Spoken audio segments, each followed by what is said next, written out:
Bismillahirrahmanirrahim. Assalamualaikum warahmatullahi wabarakatuh. Alhamdulillah kita bertemu lagi untuk menyelesaikan pembahasan tentang tahap penyelesaian siklus akuntansi untuk masuk ke jurnal koreksi. Pada bagian pertama kita sudah menyelesaikan worksheet dan jurnal penutup. Nah, ada kalanya perusahaan melakukan kesalahan-kesalahan selama pencatatan, ya, baik kesalahan karena lupa, karena salah tempat, ya, atau tidak menjurnal sesuatu yang seharusnya dijurnal, ya, sehingga kita membutuhkan jurnal koreksi, ya, kita memperbaiki kesalahan yang sudah kita buat, ya. Oke. Nah, jurnal koreksi harusnya adalah aktivitas yang bisa dihindari, ya. Artinya kalau pada saat pembuatan proses pembuatan worksheet, pembuatan laporan keuangan, semuanya dilakukan dengan benar, tidak ada kesalahan, maka jurnal koreksi bisa kita hindari, ya. Tapi seandainya terjadi, maka kita harus membuat jurnal koreksi ini agar laporan keuangan kita mencerminkan kondisi yang sebenarnya, ya. Apabila kita mendapati kesalahan itu sebelum kita menutup laporan keuangan, ya, kita bisa tinggal memperbaiki. Jadi boleh kita hapus, ya, dan kita ganti dengan yang seharusnya. Tapi kalau laporan keuangan sudah ditutup dan sudah dibuat laporan keuangan, ya, maka kita tidak boleh lagi mengubah apa yang sudah dibuat, ya. Yang kita bisa lakukan adalah kita harus membuat jurnal baru untuk memperbaiki jurnal yang salah tersebut, ya, untuk memperbaiki kesalahan yang sudah dibuat, ya. Misalkan, ya, pada tanggal 18 Januari IMI, ya, si pemilik tadi membeli peralatan secara kredit senilai 4.500, ya. Dicatat dengan, ya, pencatatan yang dilakukan adalah, ya, debit equipment, ya, debit equipment sebesar 450 dan accounts payable sebesar 450, ya. Berarti terjadi kesalahan pencatatan yang harusnya 4.500 tapi dicatat hanya 450, ya. Kebetulan pencatatannya benar, ya. Jadi akun yang digunakan benar, sudah benar debit ke equipment dan dikredit ke accounts payable. Kesalahannya hanya terletak pada angka, ya. Nah, kalau kita lihat seharusnya jurnal yang dibuat adalah equipment sebesar 4.500 di debit dan kredit accounts payable sebesar 4.500. Nah, kalau kondisi kesalahannya seperti ini, maka yang perlu kita lakukan adalah tinggal memperbaiki nilainya, ya. Berarti kita mencatatnya terlalu kecil, 450. Harusnya 4.500, sehingga kita harus menambahkan, ya. Jadi yang kita bisa lakukan adalah menambahkan nilai equipment sebesar kekurangannya, ya, yaitu 4.050, ya. Accounts payable juga seperti itu, 4.050 kita kredit. Tapi seandainya katakanlah nama akunnya juga salah, misalnya dibuat ke supplies, ya, dibuat ke perlengkapan, harusnya equipment, ya. Kalau kondisinya seperti ini, maka kita harus membuat dua jurnal, ya, ya, kita harus membuat dua jurnal, ya. Kita harus membuat jurnal, ya. Kedua jurnal tadi bisa kita gabungkan menjadi satu sebenarnya, ya. Kita bisa lihat bahwa harusnya yang di debit adalah equipment sebesar 4.500. Karena itu kita debit equipment yang tadinya tidak ada, ya. Kita munculkan equipment sebesar 4.500. Kita akui adanya equipment sebesar 4.500. Sebaliknya supplies ini harus kita hapus, ya kan, karena harusnya tidak di debit ke supplies. Karena itu supplies harus dikredit sebesar 4.450, kita buang, ya. Dan accounts payable tadinya 450 harusnya 4.500, sehingga terdapat kekurangan di kredit atas accounts payable. Jadi tinggal kita tambahkan selisihnya, ya, sisanya, ya. Jadi kita kredit accounts payable sebesar 4.050. Nah, inilah jurnal koreksi yang kita buat untuk memperbaiki kesalahan kalau nama akunnya juga salah. Jadi intinya sebenarnya teman-teman tinggal di cari logiknya, kondisinya seperti apa sih gitu ya. Jadi jangan langsung bingung ya, jangan bingung ini diapain, jangan ya, tinggal kita lihat, oh tadinya harusnya ke supply, harusnya ke equipment, tapi kita jurnalnya ke supply, berarti supply harus dihapus, equipment harus diakui sebesar full ya 4.500, supply dihapus ya, bikin itu dulu. Nah setelah itu baru lihat accounts payable gimana. Accounts payable tadinya 450, harusnya 4.500, berarti kurang 4.050. Nah tambahkan dia ya. Jadi tinggal kita lihat satu persatu ya, jangan langsung dipikirkan semuanya. Kalau dipikirkan semuanya nanti ke bawah pusing udah ya. Nah kita ambil satu persatu ya, bagaimana efek terhadap supplies, bagaimana efek terhadap equipment, bagaimana efek terhadap accounts payable, seperti itu ya. Yang penting kita tahu kesalahannya apa ya, seharusnya seperti apa gitu. Nah sehingga kita bisa mencarikan bagaimana mengubah jurnal yang sudah terlanjur kita buat pertama kali ini supaya menjadi supaya menjadi jurnal seperti yang seharusnya ini. Nah bagaimana mengubahnya? Nah tinggal kita carikan selisihnya ya. Supplies yang tadi ada harusnya nggak ada, berarti harus kita buang. Equipment tadinya nggak ada, harusnya ada, berarti kita tambahkan. Payable adanya 450, harusnya lebih banyak, berarti kita tambahkan gitu ya, begitu seterusnya ya. Jadi dilihat satu persatu. Oke. Nah mari kita lihat beberapa contoh berikut ini ya. Boleh teman-teman lihat soal ini, boleh di pause dulu videonya, coba kerjakan dulu sendiri ya. Kerjakan. Nah nanti baru buka halaman berikutnya untuk melihat apakah jurnal koreksi yang teman-teman buat itu sudah benar atau belum ya. Kita lihat soal yang pertama ya. Pembayaran gaji ya sebesar 600 di debit ke supplies dan kredit cash ya, kedua-duanya sebesar 600. Oke, nah ini tolong dikerjakan dulu ya. Kemudian soal kedua, kesalahan kedua adalah ada penerimaan dana dari klien ya. Jadi ada klien yang membayar utangnya dia ke perusahaan sebesar 3.000. Nah ini dicatat oleh perusahaan dengan mendebit cash sebesar 200 dan mengkredit revenue sebesar 200. Nah ini bisa dipikirkan kesalahannya apa, seharusnya seperti apa, dan bagaimana memperbaikinya, membetulkannya ya. Soal ketiga, pembelian supplies secara kredit on account, artinya kredit ya. Pembelian supplies on account ya, pembelian supplies secara kredit ya, dicatat ya dengan mendebit ke supplies dan mengkredit accounts payable. Apakah ini benar atau salah? Nilainya 680 ya. Boleh di pause dulu videonya, kemudian dikerjakan, baru dilanjut ke halaman berikutnya ya. Oke, nah mari kita lihat bagaimana jurnal koreksinya ya. Pembayaran gaji sebesar 600 dicatat ke supplies dan debit ke supplies, kredit ke kas. Harusnya adalah debitnya ke beban gaji, bukan ke supplies. Karena itu yang kita lakukan, sementara cashnya sudah benar ya. Karena itu berarti tidak ada cash yang mesti diperbaiki.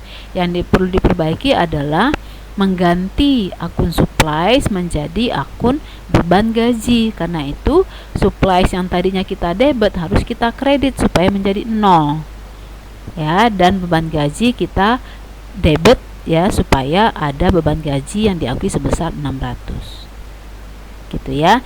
Nah kemudian untuk jurnal koreksi yang kedua ya, penerimaan dana dari klien sebesar 3.000 diakui sebagai cash dan service revenue sebesar 200. Kita lihat Jurnal yang dibuat adalah debit ke cash dan kredit ke service revenue, ya, sebesar 200. Ya, seharusnya sebesar 3.000. Ya, jadi kita bisa lihat pengumpulan dari kliennya sebesar 3.000, ya.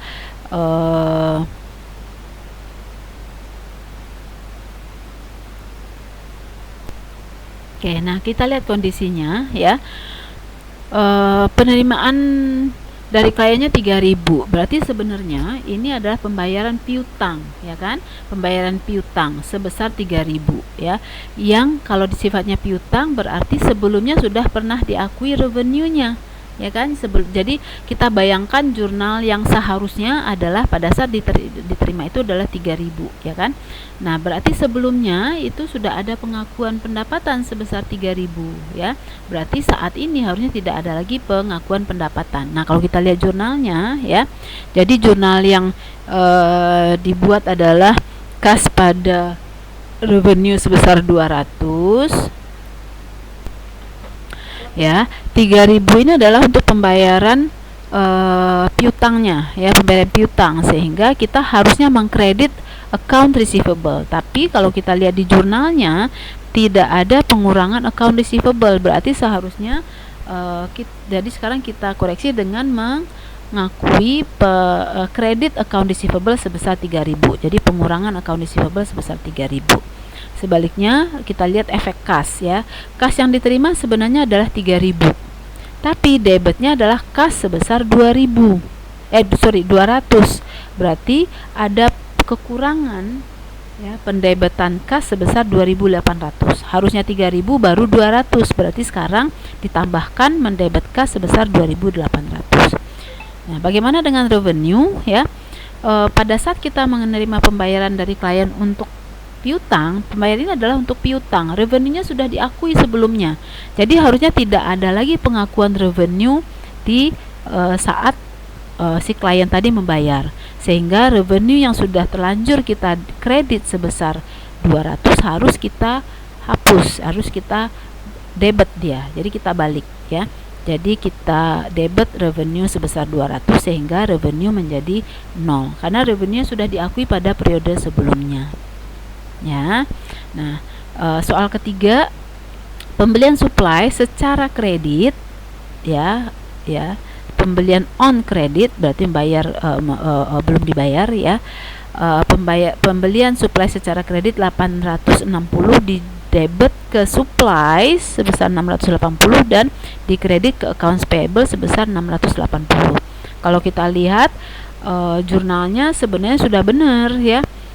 Pembelian supplies di debit ke supplies, karena pembeliannya kredit berarti kreditnya ke accounts payable, sudah benar, nama akunnya sudah benar.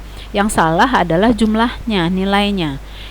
Yang nilainya 860 baru dibuat 680, berarti ada kekurangan sebesar 180. Nah, karena ini sifatnya hanya kekurangan, berarti kita jurnal seperti dengan akun yang sama, hanya nilainya saja yang kita perbaiki, ya. Jadi kita tambahkan 180 karena tadi nilai debitnya masih jurnalnya masih kurang, ya. Oke, mudah-mudahan teman-teman bisa menjawab dengan benar semuanya, ya. Nah, sekarang kita lihat contoh laporan keuangan, ya. Contoh lain dari laporan keuangan tadi sebenarnya sudah kita lihat juga, tapi tidak ada salahnya, ya, kita untuk supaya tambah lancar kita lihat contoh lain, ya.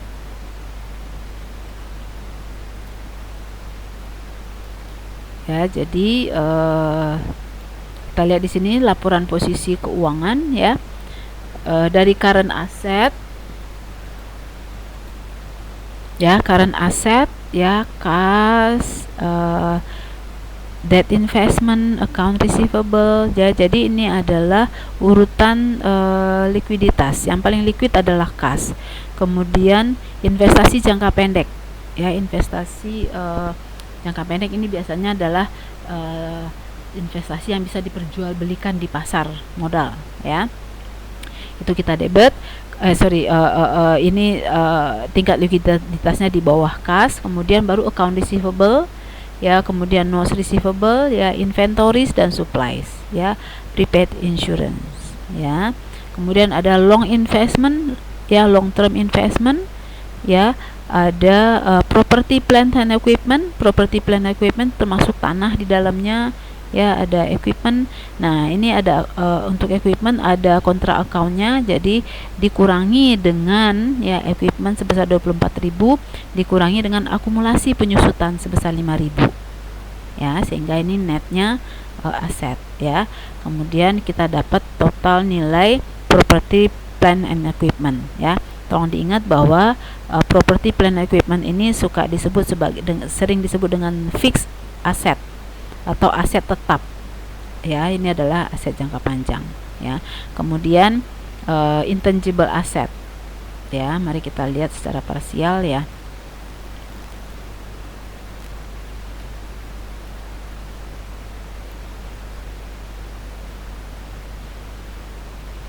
Ya, nah untuk posisi tadi adalah aset, ini adalah liabilitas sekarang, ya. Liabilitas juga begitu, dari yang paling liquid ke yang paling tidak liquid, ya.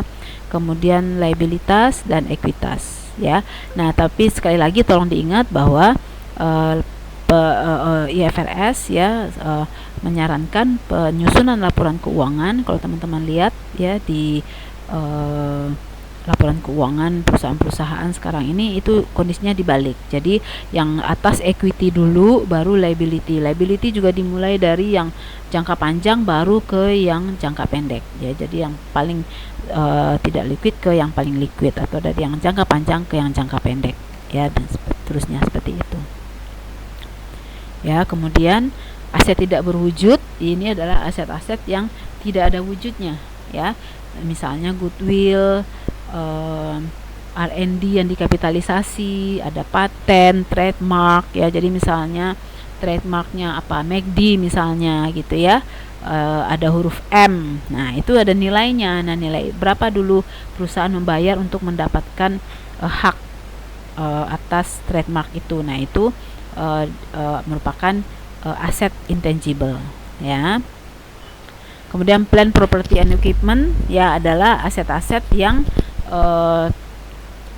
masa pakainya lebih dari satu periode atau lebih dari 1 tahun, kemudian berwujud dan dipakai untuk operasi perusahaan. Ingat, yang dipakai adalah, yang dimasukkan adalah yang dipakai untuk operasi perusahaan. Jadi misalnya kalau kita punya tanah, ini adalah tanah yang memang dipakai oleh perusahaan.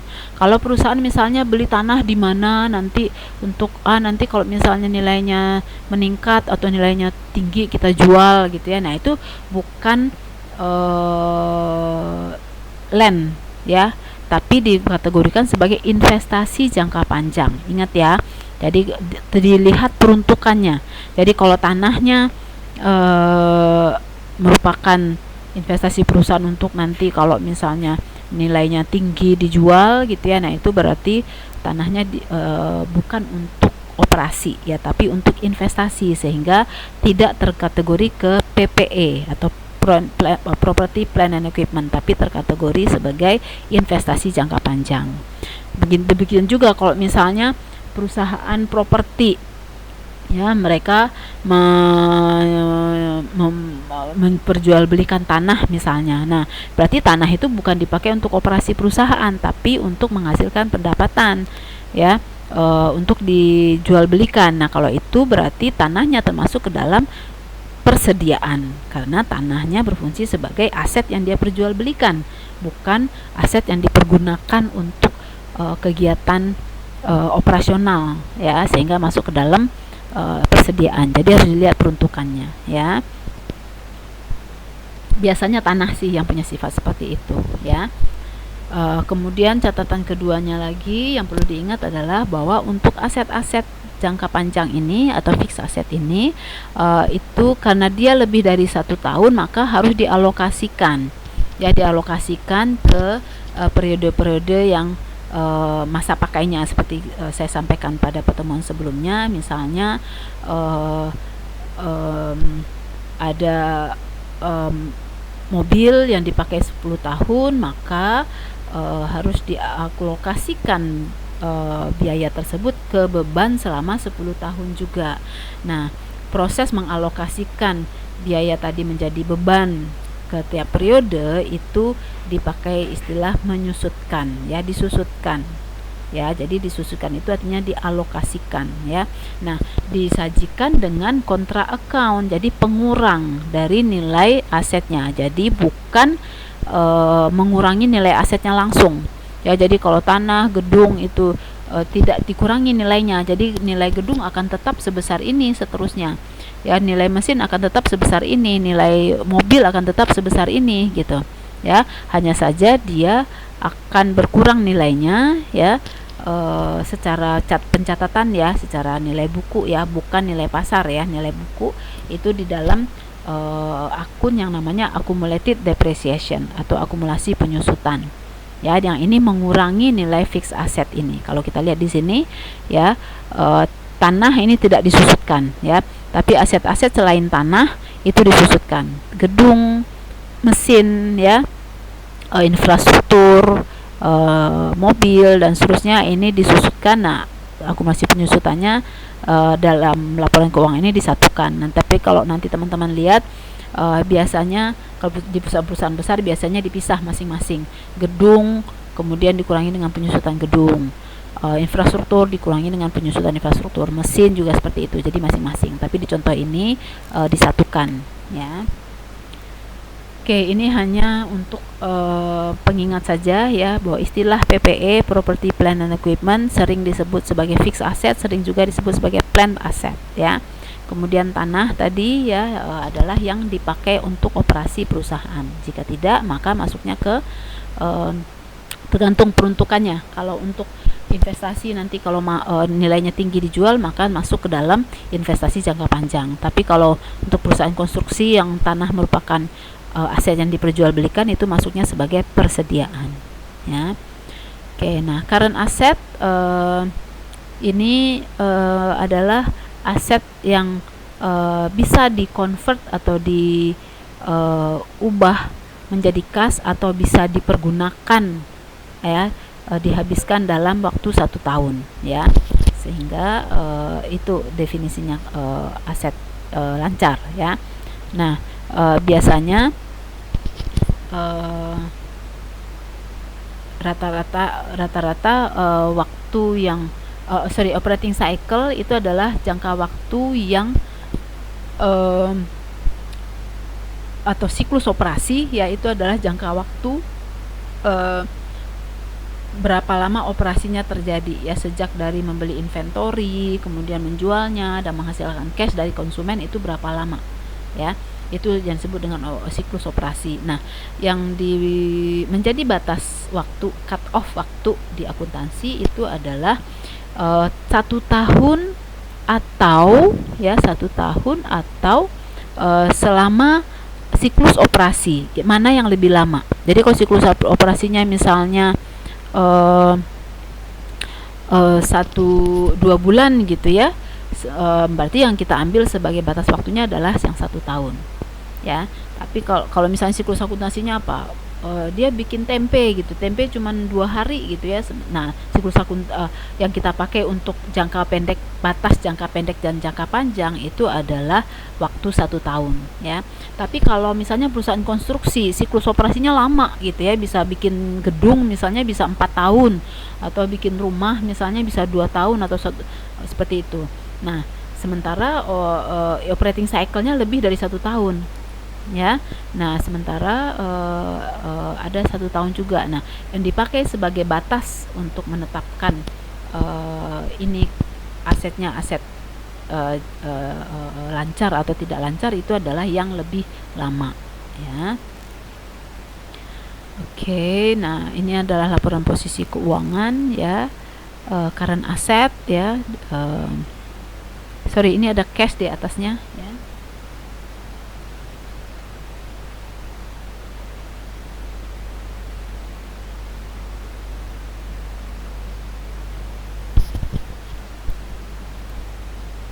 Ya, ada cash, kemudian inventories, ya, dan seterusnya, ya. Oke. Ya, ini adalah owners equity ya, dinyatakan di neraca dalam bentuk share capital sama retain earnings ya. Proses withdraw, proses penambahan income itu adanya di laporan perubahan posisi, laporan perubahan modal ya. Tapi posisi akhirnya ini adalah posisi ini yang di laporan financial position ya, bukan laporan perubahan modal ya. Jadi laporan financial position ini parsial, hanya diambil bagian equity saja ya. Itu ada shared capital ya dan retain earnings. Nah, capital ini akan berbeda-beda penyajiannya tergantung jenis entitasnya seperti apa. Ada entitas perorangan, hak milik perorangan ya, proprietorship. Ada juga milik persekutuan ya, partnership. Ada juga corporation. Kalau corporation nanti bentuknya adalah modal saham. Nah, ini dia shared capital ya, modal saham. Oke, non current liabilities ya, dan ini adalah current liabilities. Oke, baik, terima kasih. Saya pikir cukup ya untuk jurnal koreksi dan pembahasan sedikit tentang laporan keuangan ya. Terima kasih, mudah-mudahan bermanfaat. Assalamualaikum warahmatullahi wabarakatuh.